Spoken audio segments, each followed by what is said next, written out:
নমস্কার বন্ধুরা, পাপিয়া কিচেনে জানাই সবাইকে স্বাগত। আজকে করব কুমড়ো পাতা সম্পূর্ণ একটা নিরামিষ ঝোল। তার জন্য এখানে আমি পটল কেটে নিয়েছি, আলু কেটে নিয়েছি, আর কড়াইতে দিয়ে দিয়েছিলাম জল গরম। আর জলটা আমার গরম হয়ে গেছে, আলু আর পটল একসঙ্গে ছেড়ে দিয়েছি।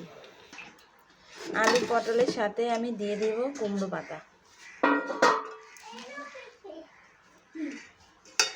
কুমড়ো শাক কেটে রেখেছিলাম ছোট ছোট করে, ধুয়ে ভালো করে আমি একসাথে সব সেদ্ধ করে নেব।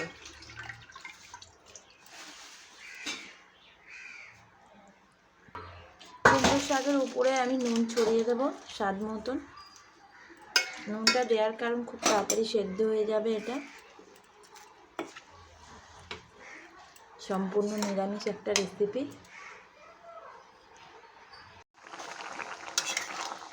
নিরামিষ তরকারির জন্য কুমড়ো শাকটা আমি সেদ্ধ বসিয়েছিলাম। কুমড়ো আলু পটল খুব ভালো করে আমার সেদ্ধ হয়ে গেছে।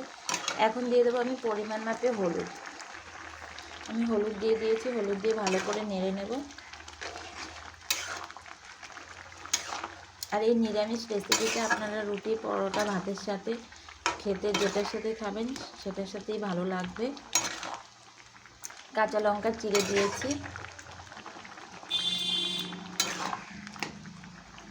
ভেঙে চড়ে আমি নামিয়ে নেব। কড়াই বসিয়েছি আর কড়াইতে দিয়ে দিয়েছি তেল। তেল আমার গরম হয়ে গেছে, দিয়ে দেবো ওপর থেকে শুকনো লঙ্কা। তেল আমার গরম হয়ে গেছে, দিয়ে দিলাম শুকনো লঙ্কা। শুকনো লঙ্কা আমার হয়ে গেছে, এখন দিয়ে দেবো পাঁচফোড়ন সমারে।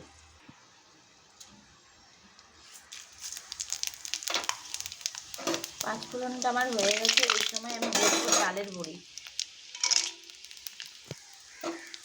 ডালের বড়িটা দিয়ে ভালো করে নেড়ে নেব। ডালের বড়িটা আমার লাল করে ভাজা হয়ে গেছে, এখন দিয়ে দেবো শাকটা ঢেলে।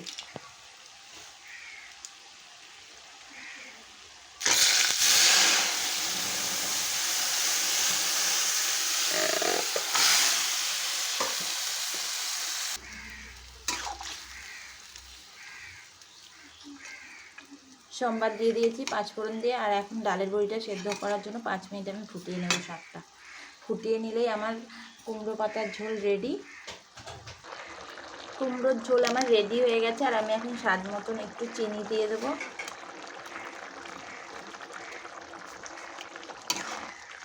আর আমার ভিডিওটা দেখে যদি ভালো লাগে লাইক, কমেন্ট, শেয়ার, সাবস্ক্রাইব করে দেবেন চ্যানেলটাকে।